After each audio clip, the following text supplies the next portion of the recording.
Hello, welcome back. Another English episode of English Podcast with Paul. If you're new here, as you know, this is English Podcast with Paul, and today we're going to talk about time and phrases and euphemisms and idioms. Okay, settle in, turn up that dial, get focused, get ready, and I'm going to start blabbering on. Okay, so just to paraphrase and just to set the scene, time and all the phrases and idioms and things we're going to talk about, to set the scene, what is time? Where does time come from? How do we quantify time? And so I've done a little bit of history, a little bit of digging, and it goes back really. We're starting back with the Bronze Age, so like 20,000 BC. Going back to the Bronze Age is the first evidence of some kind of calendar. Now, as time moves on, there's obviously a lunar calendar and a solar calendar, and there's different times of the year that have different weather patterns and reasons for maybe agriculture and understanding different cycles. So without going into too much depth, there is obviously the idea, the conceptual idea of time, which different civilizations had different names for, different words meaning time. So we're just talking about the tangible, well, it's not even tangible, is it? We're just talking about the idea that we're all familiar with in regards to time as a unit and a measurement of our life or our experiences, and how that's quantified into segments and units. Like I said, the Bronze Age is kind of when they first developed, or the first kind of knowable calendar. And then we go through the ages with lots of different types of calendars, each civilization having their own. Even to the point where different things were utilized, whether it's archaeology or whether it's a creature coming out at different times of the year, whether like you see bears only in the spring and summertime, but you don't see them in the winter. So different things were used as markers for time units. So like I said, so then there's several different real calendars that were used in civilizations that can be noted all the way back. But kind of the more recent ones were Julius Caesar with the Julian calendar. And then that got fettled and altered a little bit to become the Gregorian calendar, which is kind of what we use now. And that came around in sort of 1582, and it's now the world de facto calendar. All right, so de facto means like without authority, but just is accepted as is. All right, so now we have this calendar. And that's kind of like the starting point. And then from the calendar, it's then broken down into months and weeks and days, and then again into segments of time or segments of experiences or segments of cycles that we can quantify a bit easier to be able to organize and be more productive. So then next really came the sundial, and many different civilizations had that. And then there was then there was like water courses that filled up and emptied and filled up. And then obviously we got the sand timer, and lots of children love sand timers. I've used them in class. It's very much visual. It's a bit more easier to understand and wrap your head around the idea of when all that sand has run out of the egg timer, then that's that allotted amount of time that the person said is over, whether it's 3 minutes or an hour or whatever. So onto sand timers, egg timers, water timers in different places, even going back as far as the Babylonians, they say in Egypt, and then onto the Greeks in regards to like sundial and more accurate ways of measuring. And then in 1656, Christian Huygens from the Netherlands invented the pendulum clock.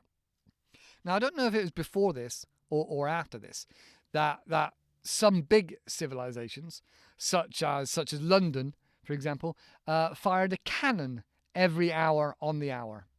Now, that's obviously more nautical and times of the sea and ships and times like that. So that must have come after, I'm guessing. And then we sort of move forward into Greenwich Mean Time, which is now the de facto time of the world. General Mean Time, from Greenwich in London. So for all the good and bad that the British Empire is spilled upon to the world, Greenwich Mean Time is the one thing we're left. But just to balance out that level, International Space Station is predominantly spoken in Russian, so that's one area we don't have control over. No, not control over, an influence over. Right, Spanish. Where am I going? International Space Station. Okay, so Greenwich Mean Time. Right, so that's kind of like a quick overview of my little bit of research and my little bit of digging and my understanding.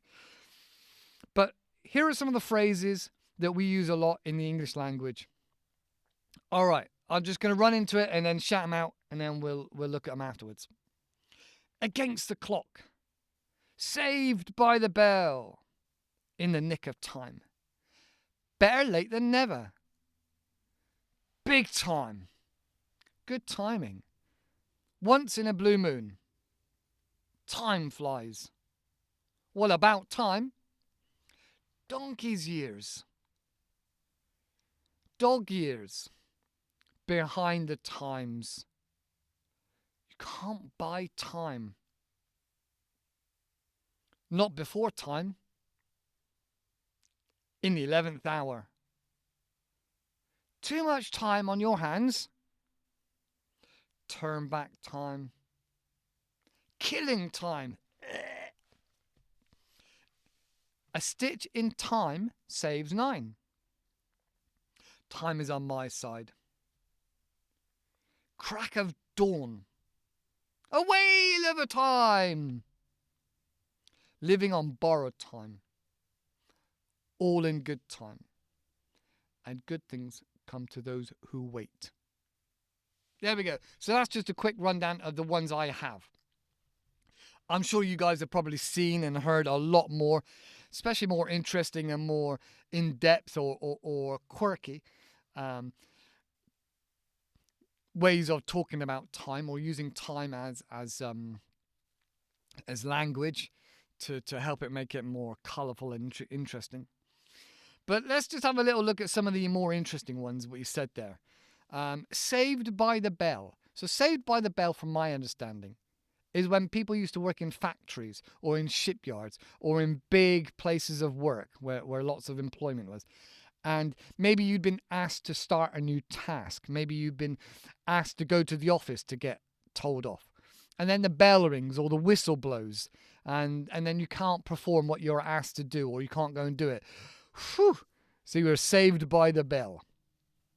All right, okay. Saved by the bell. In the nick of time. You were just about to go and get on the train, and you ran down the stairs and you just jumped on a train just as it was leaving the station. You just made it in the nick of time. And so you literally just made it and got on the train. In the nick of time. I don't know the whole etymology of that word or that phrase, but it is quite interesting. We do use it a lot. All right. Once in a blue moon. My brother pays for the coffee once in a blue moon. So that kind of means very rare, like 2-3 times a year. Now, I don't know if there's ever actually a blue moon. I know there's a blood moon and a pink moon, or whether it's just because it's very cold. It's kind of like winter time with the cold, light feeling of blue. but once in a blue moon, very rare. All right. Donkey's years. I haven't seen Joe in donkey's years. It must have been, oh my goodness, what, 1987 since I last saw him. Donkey's years ago. It means long periods of time ago.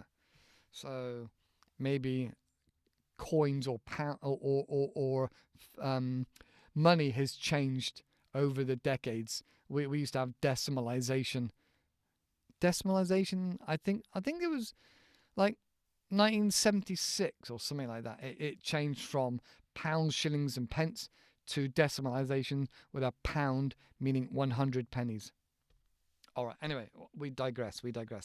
Time flies. So that means you're really, really focused and engaged with what you're doing. And the next time you look at your watch or the clock, it's much, much further on than what you thought it would be.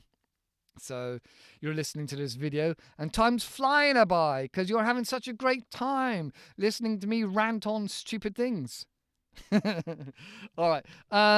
My granddad, he's behind the times. His mobile phone is like an old Nokia. It's really, really old. So he's behind the times. Okay, you can't buy time. But if you're a millionaire or billionaire, you can pay for people to do tasks for you that you should have done. And so it frees up your time. So maybe you could get somebody to do your laundry. Maybe you get somebody to fill up your vehicle with fuel. Maybe you can hire a private jet to get from a meeting from A to B a lot quicker.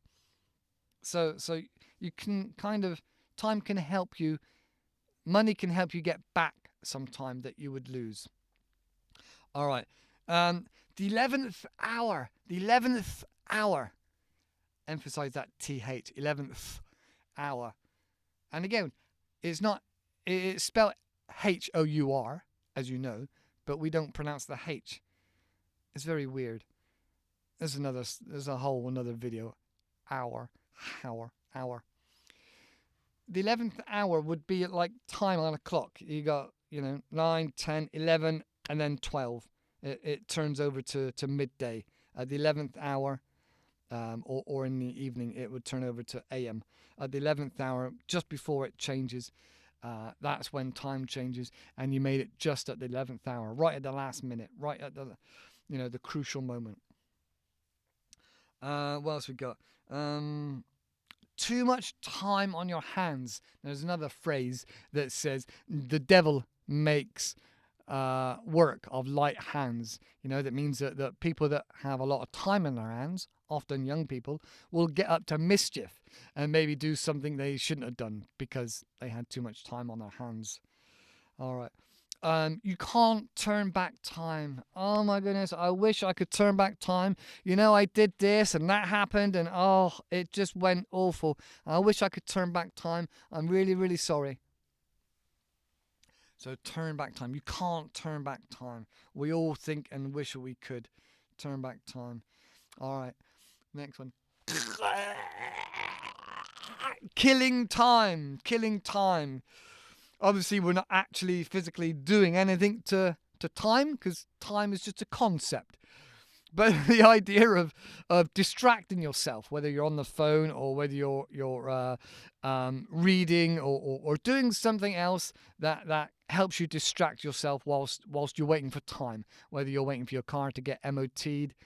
No, in the UK, that's the engineering checklist to make sure it's done and safe by a government body. I think in Spain they call it ITV, and in different countries they have different versions. So you could be waiting for that, you could be waiting for the bus, etc., etc. All right. What does etc., etc. mean? From my understanding, it's probably Latin, meaning plus other similar things, and other similar things, and other similar things. And we just abbreviate it to etc. Okay, a stitch in time saves 9. Now, I'm guessing, like me, you can guess the etymology that this was from people that were stitching and sewing and seamstress and tailors. And it just means to do something properly and at a good speed, but not crazy fast. Because if you do it crazy fast, then you're going to make a mistake. And then you've got to go back and undo all the bad stuff you did because you missed a stitch or you dropped a stitch while sewing. So that's where that one comes from. All right. The crack of dawn literally just means as light cracks through. Oh, and my light's just gone off. As light comes through, daylight comes through, and it's the dawn of the day, at the beginning of the day.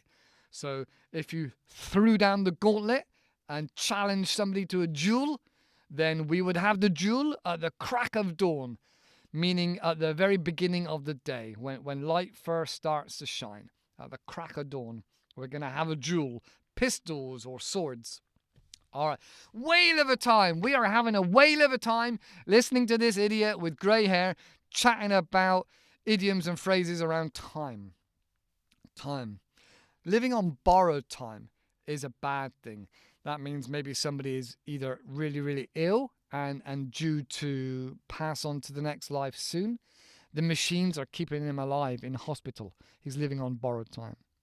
Or it could mean that your supervisor doesn't like you and they said, you're living on borrowed time. Meaning that supervisor or your manager wants to get rid of you and they're waiting for you to make a mistake. And so then you'll be out of the job and they get rid of you. Or it could be a threat. Maybe there's somebody come up to you and they want to have a fight with you, but they can't do it right there and then because maybe the police are coming. Or maybe you have lots of people around you, lots of friends and witnesses. That you're on borrowed time. I'm going to beat you up. Oh, All right, so that's a threat. Borrowed time means that something is definitely going to happen, just not right now. Borrowed time. And all in good time, and good things come to those who wait.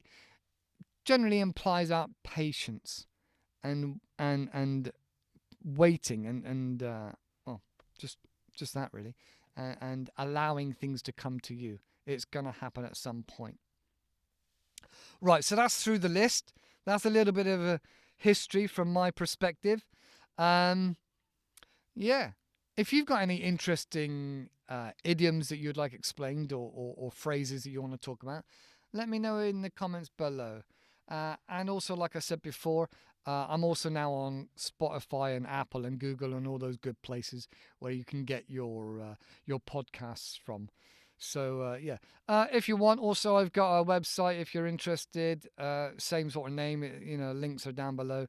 And if you wanted to buy me a coffee or something like that, it would help keep the lights on, as we used to say, meaning that the money has run out in the machine, in the meter, and so the electricity would be cut off. So you would say, need to put another coin in the meter. Keep the lights on at home. Money. Right, yeah, that's it for now. Anything interesting, let me know, and I'll see you in the next video. Thank you, take care, and I'll see you in the next one. Bye-bye for now.